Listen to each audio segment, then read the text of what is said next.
قرآن مجید نے سورہ بقرہ کے اندر قریش مکہ کی اس عادت کا ذکر کیا ہے. فرمایا جب وہ حج کرتے تو ان کا طریقہ یہ تھا کہ وَمِنَ النَّاسِ مَن يَقُولُ رَبَّنَا آتِنَا فِي الدُّنْيَا، ان میں سے کچھ لوگ یہ کہا کرتے تھے کہ یا اللہ ہمیں دنیا عطا کر دے، ہمیں دنیا دے دے. رب فرماتا ہے وَمَا لَهُ فِي الْآخِرَةِ مِنْ خَلَاقٍ، ان لوگوں کا آخرت میں کوئی حصہ نہیں. مانگی بھی ہے تو صرف دنیا، حج کر کے بھی دنیا، اللہ کے گھر جا کے بھی دنیا، شیخ کا بیعت ہو کے بھی دنیا، دینی محفل سے مراد بھی یہ، دینی اجتماعات کر کے بھی، دینی مدارس قائم کر کے بھی، خانقاہ کا مسجد کا ماحول بنا کے بھی، اس سے بھی مطالبہ فقط دنیا کا. ان کفار کی اس عادت کو ذکر کر کے ہمیں سمجھایا گیا کہ جو فقط دنیا مانگتا ہے اس کا آخرت میں کوئی حصہ. اور فرمایا کچھ لوگ ایسے ہیں وَمِنْهُمْ مَنْ يَقُولُ رَبَّنَا آتِنَا فِي الدُّنْيَا حَسَنَةً. اچھا انہوں نے دنیا بھی مانگی تو صرف دنیا مانگی، حسنہ نہیں مانگی. اور یہاں فرمایا کچھ لوگ ایسے ہیں جو رب سے کہتے ہیں یا اللہ ہمیں دنیا میں بھی بھلائی عطا فرما، دنیا بھی دے تو حسنہ دینا، وہ دنیا دینا جو ہمارے دین کو تقویت دے، وہ دنیا دینا جو ہمارے اعمال حسنہ کو مضبوط کرے، دینی معاملات کو تقویت دے، دنیا بھی وہی عطا فرما. اور ساتھ کہتے ہیں وَفِي الْآخِرَةِ حَسَنَةً، یا اللہ ہمیں آخرت میں بھی بھلائی ہی عطا فرما. وَقِنَا عَذَابَ النَّارِ، اور ہمیں دوزخ کے عذاب سے بچا. اولئک لَهُمْ نَصِیبٌ مِّمَّا کَسَبُوا، فرمایا ایسوں کو ان کی کمائی ہی ملے گی، جو انہوں نے کیا ہے وہ خوش نصیبی انہیں ضرور میسر آئے گی. چونکہ دنیا بھی مانگ رہے ہیں، آخرت بھی مانگ رہے ہیں. ہمیشہ کوئی بھی کام کریں کسی قسم کا بھی، اس میں یہ دیکھیں کہ کیا اس میں میرے لیے کوئی ذخیرہ آخرت بنے گا، کیا یہ کام میری قبر میں، حشر میں، قیامت میں میرے لیے کوئی فائدہ مند ہوگا. میں بڑے درد سے عرض کرتا ہوں بعض لوگ دینی کام کرتے ہیں اور ان سے جب سوالات کیے جاتے ہیں تو وہ بعض اوقات تکلیف دہ معاملہ ہو جاتا ہے کہ اس دینی کام کے پیچھے بھی وہ والا خلوص نہیں جو ایک مسلمان کا رب و رسول کے ساتھ ہونا چاہیے. اس دینی کام کے پیچھے بھی کچھ دنیاوی مقاصد موجود ہیں. تو اگر بڑی پگڑی اور بڑے جبے کے پیچھے بھی ایک دنیا دار چھپا ہوا ہو، لوگوں کو تو دھوکہ دیا جا سکتا ہے، رب و رسول کو تو نہیں نہ دیا جا سکتا. وہاں تو دلوں کا خلوص ہی پہنچتا ہے، وہاں تو نیتوں کا حسن ہی پہنچتا ہے. تو اللہ تبارک و تعالیٰ سے جب بھی سوال کیا جائے دنیا اور آخرت کی بہتری کا سوال کیا جائے. ایک لفظ ہے حدیث پاک میں جس کو عافیت کہتے ہیں.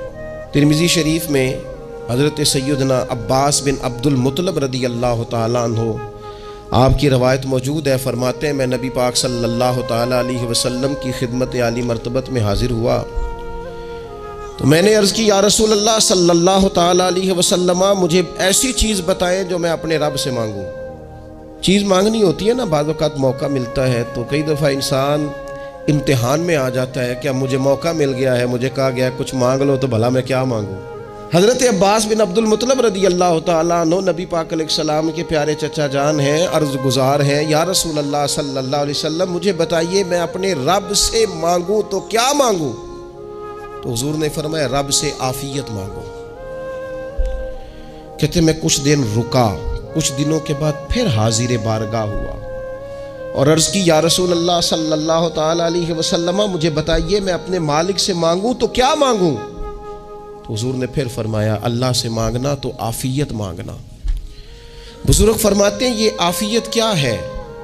عافیت یہ ہے کہ یا اللہ ظاہری پریشانیاں، باطنی پریشانیاں، اے اللہ ظاہر کے میل کچیل بھی دور ہو جائیں، باطن کے بھی دور ہو جائیں. اے اللہ ہر معاملے میں، ہر آزمائش میں، ہر دکھ میں ہمیں تیری پناہ نصیب ہو جائے. عافیت سے بڑا حسن کوئی نہیں اگر کسی شخص کو یہ نصیب ہو جائے. اور ایک اللہ والے نے تو ایک اور بڑا خوبصورت ترجمہ یہاں کیا ہے، وہ کہتے ہیں عافیت کا مطلب ہے دل کا قرار، عافیت کا مطلب ہے باطن کا سکون، عافیت کا مطلب ہے انسان کے مزاج کا حوصلہ، ٹھنڈک، بردباری. جس بندے کو عافیت نصیب ہو جاتی ہے گویا اللہ اسے سکون کی دولت عطا فرما دیتا ہے. تھوڑے پیسوں میں بھی سکون، بغیر شہرت کے بھی سکون، کوئی بات مان لے تب بھی سکون، کوئی دھتکار دے پھر بھی سکون، لوگوں کی گڈ بک میں ہو پھر بھی سکون، اور اگر لوگ سارے مخالفت میں آ جائیں تو چونکہ اللہ نے عافیت دی ہے پھر بھی سکون۔ اللہ تعالیٰ نے ان لوگوں کو قرار کی دولت، اللہ سے عافیت مانگی جائے، اس میں دنیا کی بھی بھلائی شامل ہے، آخرت کی بھی بھلائی شامل ہے۔ نبی اکرم صلی اللہ تعالیٰ علیہ وسلم توجہ دلاتے کہ اللہ سے تم عافیت مانگو، ہمارا نہ جی، کیونکہ سب سے بڑا مسئلہ روحانی تربیت کا ہے، منصوبہ بندی کرنا، پلاننگ کرنا، اپنے معاملات کو خود سے کیسے لے کے چلنا ہے، کیسے ٹھیک کرنا ہے، اپنے حق میں دنیا کو کس طرح قائل کرنا ہے، یہ ڈھیر سارے لوگوں کو آتا ہے، اور اپنے حق میں دلائل کس طرح قائم کرنے ہیں، اس میں بہت سارے لوگ خود کفیل ہوتے ہیں، انہیں کسی سے مشاورت کی بھی ضرورت نہیں ہوتی۔ لیکن اللہ کی بارگاہ سے اپنا رشتہ کیسے جوڑنا ہے، مالک سے کرم کا سوالی کس طرح کر کے ہونا ہے، اللہ سے عافیت کا سوال کیسے کرنا ہے، یہ چونکہ روحانی تربیت میں ہمارا مزاج نہیں ہوتا، لہذا ہم اس طرف جاتے نہیں، ہم وہ اپنی مرضی کی چیزیں، یعنی وظیفہ پوچھ کے گئے ہیں ایک صاحب، کچھ عرصے کے بعد آئے ہیں تو آ کے کہتے ہیں مولانا صاحب، پیر صاحب یا قاری صاحب یا فلاں صاحب، کسی سے بھی پوچھ کے گئے کہ جس کو نیک آدمی جانا، پھر لوٹ کر آ کے کہتے ہیں کہ آپ نے وظیفہ بتایا تھا پر کام کوئی نہیں ہوا۔ تو میں تو صاف کہتا ہوں اور کھلے دل سے کہتا ہوں کہ بھئی وظیفہ آپ کو بتایا تھا کہ اللہ کی رحمت متوجہ ہوگی، خدا کی رحمت کو آواز دینے کے لیے وظیفہ دیا تھا، کوئی بھی وظیفہ رب کو مجبور تو نہیں نہ کر سکتا معاذ۔ اور وظائف کس لیے پڑھے جاتے ہیں کہ جلدی سے معاملات ٹھیک ہو جائیں، میرے حق میں چیزیں بہتر ہو جائیں، تو اللہ کی رضا کے لیے پڑھے جاتے ہیں۔ تو وظائف کو، عبادات کو، نوافل کو، تلاوت کو، درود پاک کو تو رضا الہی کا ذریعہ بنانا چاہیے، لیکن ہم چونکہ ایک پورا الجھاؤ رکھتے ہیں اپنی دنیا داری کے معاملات سیدھے کرنے، ایک پورا خیر رکھتے ہیں، وہ لوگ ملتے رہتے ہیں مختلف بزرگوں کی نسبت کے تعلق سے، تو بعض جگہوں پہ بعض لوگ بڑے تیز ہوتے ہیں، یعنی ان سے آپ کی ملاقات ہوتی ہے تو بندے کو محسوس ہوتا ہے کہ یار اسے تو پہلے ہی ساری باتوں کا پتہ ہے، اور کئی دفعہ ان سے ملنے کے بعد احساس ہوتا ہے کہ یار اس سے تو تھوڑا سیکھ ہی لیتے تو بہتر تھا، یہ تو بات بڑی آگے نکل گئی، سارا پتہ ہوتا ہے، باشعور ہوتے ہیں، لیکن ڈر آتا ہے اللہ سے۔ اتنا باشعور آدمی، سمجھدار، پنچایت، پریا، لوگ، دین، دنیا سارا پتہ ہے، نماز کا ٹائم آ گیا تو وہ چھپتا پھرتا ہے، اس کی طبیعت پر بوجھ بن رہا ہے معاذ اللہ اللہ کے حضور حاضر ہونا، اسے خیر کا کام کرنا پڑ رہا ہے تو وہ ادھر ادھر نکلتا جا رہا ہے۔ تو سوال یہ ہے کہ پھر یہ شعور کا کیا مطلب رکھا ہوا ہے ہم نے؟ پھر اللہ سے دعا کرنے کی ضرورت نہیں۔ وہ حضرت عارف رومی رحمۃ اللہ تعالی علیہ فرمایا کرتے تھے بعض لوگوں کو رب سارا کچھ دیتا ہے، سجدے کی توفیق نہیں دیتا۔ اس کا مطلب یہ ہے کہ وہ کہتا ہے یہ سارا کچھ لے اور نکل جا، میرے گھر نہ آنا، رکھ سارا کچھ پاس۔ رب سے عافیت مانگی جائے، اس سے اس کا فضل مانگا جائے، اس سے اس کا کرم مانگا جائے۔ اللہ کے پیارے رسول صلی اللہ تعالی علیہ وآلہ وسلم اس عافیت مانگنے پر زور دیتے، توجہ دیتے۔ میں آپ کو صحیح بتاتا ہوں، رب نے اگر کسی بندے کو عافیت میں رکھا ہو نا تو حالات کیسے بھی برے چل رہے ہوں اس کا بگاڑ کچھ نہیں سکتے۔ اور اللہ تعالیٰ معاف کرے، 100 دفعہ خاکم بدہن اگر کسی وقت اس کے کرم کی نگاہ پھر جائے تو پھر سارے اسباب سمیت بھی انسان اپنے پیروں پہ کھڑا نہیں رہ سکتا۔ اس سے جب تک طلب کرم نہیں ہوتا، طلب عافیت نہیں ہوتی، اس کی بارگاہ سے جب تک بندہ مومن پورا رجوع نہیں کرتا، یہ عافیت اتنی اعلیٰ چیز ہے کہ نبی پاک علیہ السلام نے فرمایا آذان اور اقامت کے درمیان جو وقت ہوتا ہے اس میں دعائیں رد نہیں ہوتی۔ دعا مانگا کرو گے تمہاری اللہ اپنے فضل سے قبول کر لے گا۔ عرض کی یا رسول اللہ کیا مانگے؟ تو فرمایا عافیت مانگو رب سے۔ حضرت انس بن مالک حدیث کے راوی ہے رضی اللہ تعالیٰ عنہ، یہاں بھی فرمایا یہ عین قبولیت کا ٹائم ہے، اب اللہ سے عافیت مانگ لو، اس کی پناہ۔ ہم دعاؤں میں بھی محدود ہو جاتے ہیں، رب دا طالب کوئی نہ ملیا جو ملیا طالب زردہ ہو. دعاؤں میں بھی حد بندی. بعض اوقات بچے بھی تربیت کرتے ہیں نا. ایک مولانا ہے، ان کا خیال ہے کہ انہوں نے مجھ سے کچھ پڑھا ہے تو کبھی کبھی استاد جی کہہ دیتے ہیں. بہت پرانی بات ہے. انہوں نے مجھے فون کیا کہ اگر آپ کبھی تشریف لائیں تو میں نے کہا پتر دعا مانگ اللہ کو چھوٹی جی گڈی دے وے. تو اس بچے نے میری بڑی تربیت کی. کہنے لگا استاد جی اللہ کو لو منگنی یہ تو وڈی ساری منگو. آپ نے محدود کیوں کیا کہ بھئی یہ چھوٹی سی اللہ گاڑی کیوں اللہ چھوٹی دے؟ رب دے تو بڑی دے اور رحمت سے دے. اللہ سے مانگنی ہے نا جی. ہم تربیت نہیں لیتے. میں نے اس کا شکریہ ادا کیا. میں نے کہا بیٹے تو نے بڑی سونی بات کی. اللہ تجھے اس کا اجر عطا کرے، اللہ تجھے برکات عطا کرے. اگر آپ نے سیکھنا ہے تو پھر آپ سیکھ لیں گے، اور اگر نہیں سیکھنا تو پھر یہی کہنا ہے ساری عمر لنگ گئی بندہ کو نہیں ملیا. چونکہ مزاج نہیں ہے نا سیکھنے کا، اس لیے پھر ملا ہی کوئی نہیں. پھر ساری زندگی کو میسر ہی نہیں آیا، کسی نے نصیحت ہی نہیں کی، کوئی آنکھوں کو بھایا ہی نہیں. خود ہی بڑے سیانے تھے، خود ہی بہت بڑے تھے، اپنا قد بھی بڑا اونچا تھا، سب ٹھگنے چھوٹے اور کمزور اور بوڑے نظر آئے. عزیز بھائی، جب عافیت، ایک بزرگ تھے ہر وقت اللہ سے عافیت مانگتے تھے، ہر وقت اللہ سے عافیت مانگتے تھے، ہر وقت عافیت مانگتے تھے. لوگوں نے پوچھا، لوگ ان کو صالح جانتے تھے، نیک سمجھتے تھے کہ حضور آپ اور کوئی دعا مانگتے نہیں، عافیت ہی مانگتے ہیں. فرمانے لگے میں مانگا کرتا تھا شروع میں، بعد میں خیال آیا اور بھی دعائیں مانگا کرتا تھا، یہ احساس بعد میں نصیب ہوا. فرماتے میں مزدوری کرتا تھا، مال برداری کرتا تھا. ایک جگہ پہ ڈیوٹی کر رہا تھا تو تھک گیا، اور وہ جو کام لینے والے لوگ تھے ان کا رویہ بھی بڑا ترش تھا. تکلیف ہوئی تو میں نے اپنے مالک کی بارگاہ میں عرض کی، مالک اگر 2 روٹی بغیر مجھے مشقت کے مل جائے دن میں تو تیری بارگاہ تو بڑی کریم ہے. کہتے ہیں میں نے یہ دعا مانگ لی. ذرا میں تھوڑا آگے بڑھا تو 2 بندے آپس میں لڑ رہے تھے. میں ان کی صلح کرانے کے لیے، انہیں بچانے کے لیے آگے بڑھا تو میں جس کو چھڑا رہا تھا دوسرے نے میرے اوپر ضرب لگا دی، میرا بھی سر پھٹ گیا. تھوڑی دیر کے بعد وہاں پولیس آ گئی. وہ تینوں کو لڑنے والا سمجھ کے اٹھا کے لے گئے. مجھے جیل ہو گئی. 2 روٹیاں بغیر مشقت کے روز ملنی شروع ہو گئی. دعا مانگی تھی نا کہ یا اللہ 2 روٹیاں مل جائے نا بغیر مشقت کے. کہتے ہیں وہ 2 روٹیاں روز ملتی، کوئی کام نہیں کرنا پڑتا، پر جیل ہو گئی. فرماتے ہیں میں بڑا پریشان تھا. روز روٹیاں پابندی سے آتی اور بہترین آتی، کھانا ملتا. پھر کچھ عرصے کے بعد میں نے سوچا کہ یار یہ دعا تو قبول ہو گئی نا تیری، اب تو اگر اس پر کوئی الگ بات کرے گا تو وہ تو غلط کرے گا. کہتے پھر خود ہی میرے دل میں اللہ نے بات ڈالی اور میں نے عرض کی مالک 2 روٹیاں نہیں، مجھے تو عافیت چاہیے. مجھے تو عافیت دے، میرے اوپر تو کرم فرما، تو نظر رحمت کر. جے ایک قطرہ بخشے مینوں،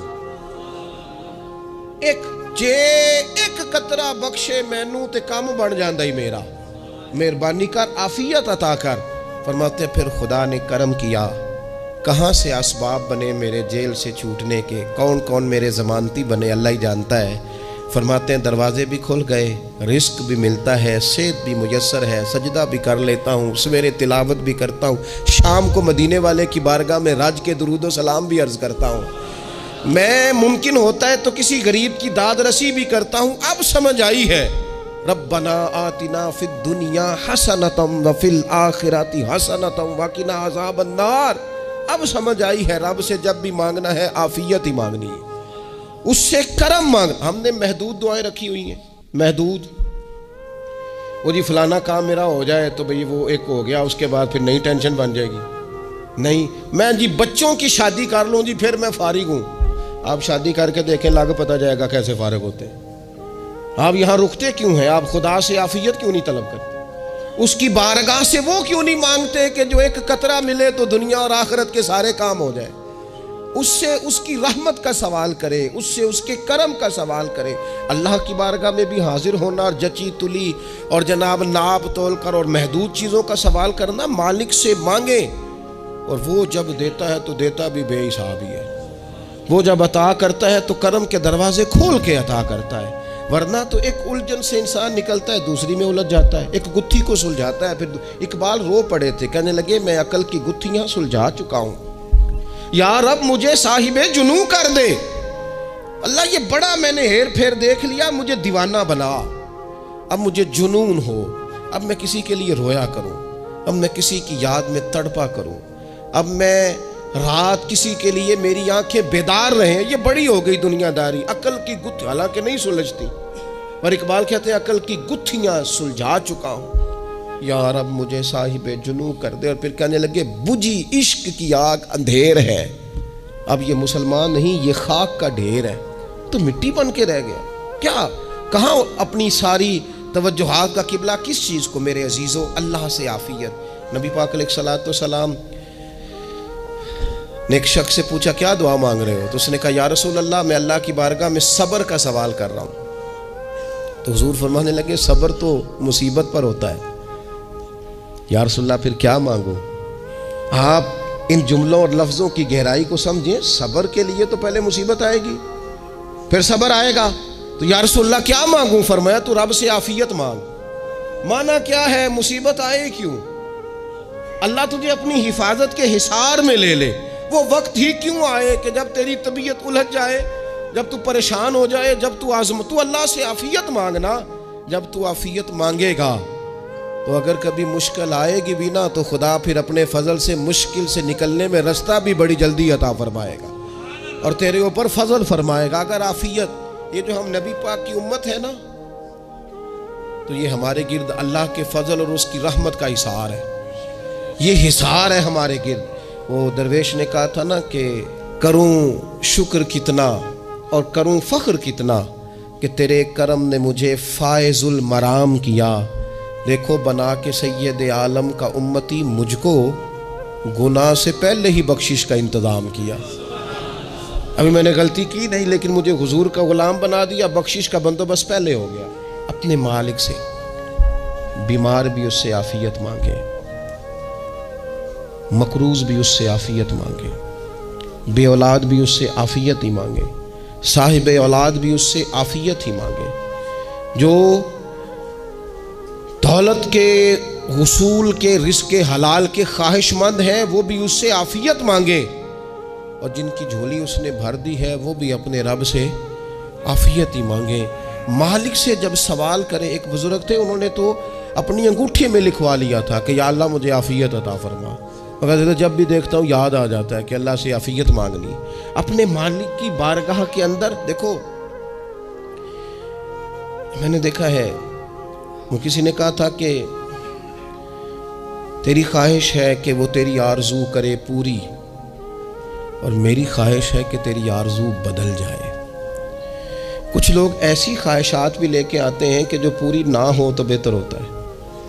اس لیے آپ کو پتہ ہے موت مانگنا جائز نہیں دین میں۔